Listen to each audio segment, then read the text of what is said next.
Bonjour tout le monde, dans cette vidéo je vais donner l'essentiel du cours. Chute verticale d'un corps solide.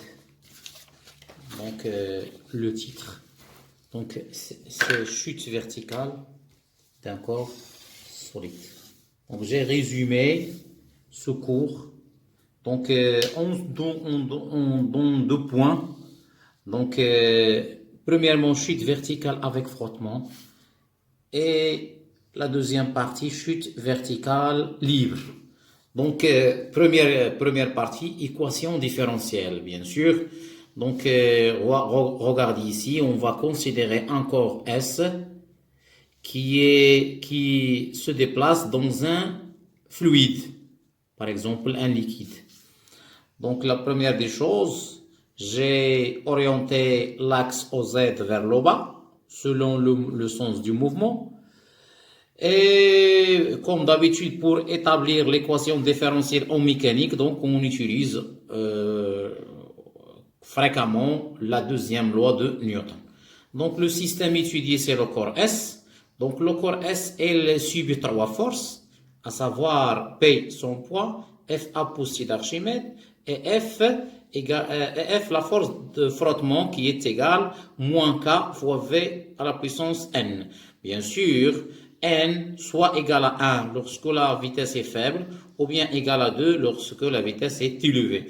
Pour la poussée d'Archimède, donc F égale ρ fois V fois G. Donc l'expression de bien sûr de l'intensité de F. Regardez F, il est dans le sens contraire, donc si on utilise les vecteurs, donc on va ajouter un signe moins.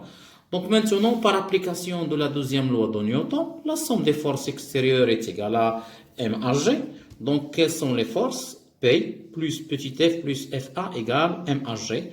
Donc la quatrième étape, en projetant la relation vectorielle 1 sur l'axe OZ, on obtient. Donc P elle est dans le même sens, donc c'est positif.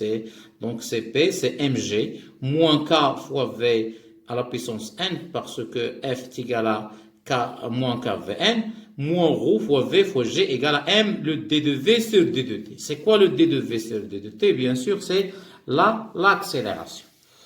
Maintenant, que se passe-t-il? Donc cette équation, donc je peux ajouter ici, implique, donc je divise par M, donc on trouve G moins ρ fois V fois G sur M moins K sur M fois V à la puissance N égale à 2 de V sur 2 de T. Et je vais factoriser avec, bien sûr, G ici. Donc, G facteur de 1 moins ρ fois V sur M moins K sur M, V à la puissance N égale à D de V sur D de T. Donc, cette équation différentielle s'écrit sous cette forme, c'est A moins B fois V à la puissance N. C'est quoi le A? C'est G facteur de 1 moins ρ fois V sur M. Et c'est quoi le B? C'est K sur M. C'est bon? Maintenant, on passe aux grandeurs caractéristiques. Les grandeurs caractéristiques, on a la vitesse limite et on a le temps caractéristique.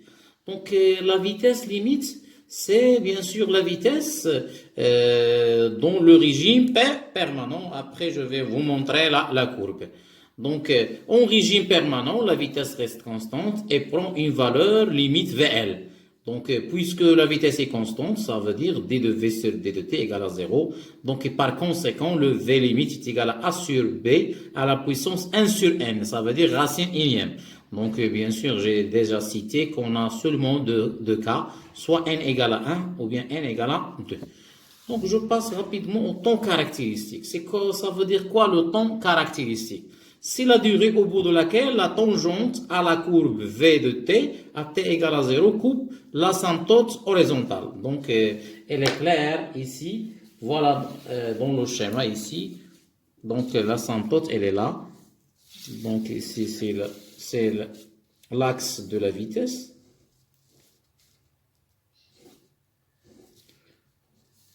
Ici, c'est l'asymptote, elle est là. Donc ici, c'est V limite. Voilà, c'est le V limite.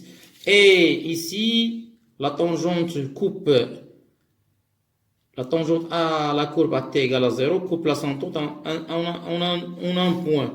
Ce point, voilà, si je vais représenter la tangente à t égale à 0. Voilà. Donc ici, c'est bien sûr sur le taux. Sur le taux, le ton caractéristique le ton caractéristique.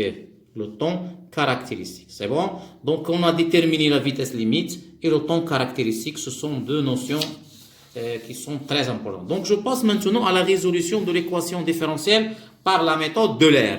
Donc la méthode d'Euler est une méthode itérative, c'est-à-dire qui nécessite la répétition d'un même calcul. Elle permet de savoir la vitesse de la bille, ça veut dire du corps solide, à un instant donné. Cette méthode comporte deux étapes de calcul. Donc la première étape, donc c'est on connaît la vitesse initiale V0. En général, V0 égale à 0. On détermine la valeur de l'accélération initiale à partir de la relation. Donc faites attention. Donc c'est une relation qui est importante. Voilà la relation 1. La deuxième étape, si on connaît le pas de calcul, delta t égale à ti plus 1 moins ti. Delta t, c'est le pas de calcul.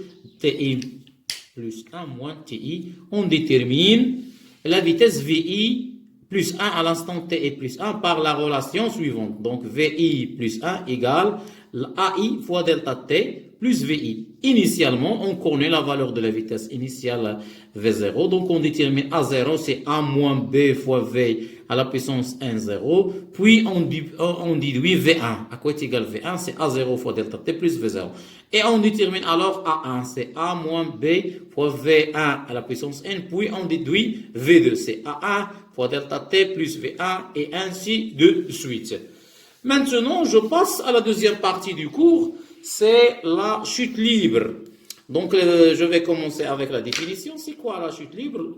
Un corps est en chute libre lorsqu'il n'est soumis qu'à son poids, comme le projectile, la projectile. Donc, lorsqu'un corps est soumis seulement à son poids, on dit qu'il est en chute libre. Donc, l'équation différentielle, bien sûr.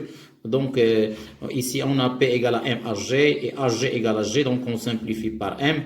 Par projection sur l'axe OZ, on trouve que D de V sur D de T égale à 0. C'est l'équation différentielle du mouvement.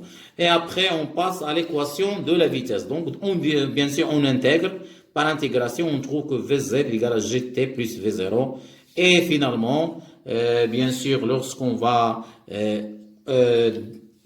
intégrer encore une fois, on trouve l'équation horaire du mouvement. Z de t égale, c'est 1 demi gt carré plus v0 t plus z0. Bien sûr, ici, je rappelle, ici, lorsque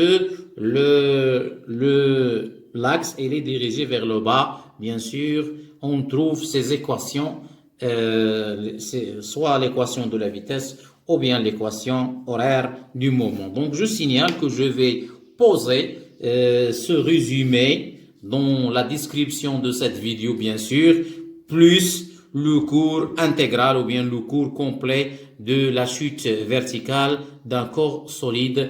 Donc, il ne reste qu'à... Je vous remercie, bien sûr, et à la prochaine vidéo, Inch'Allah.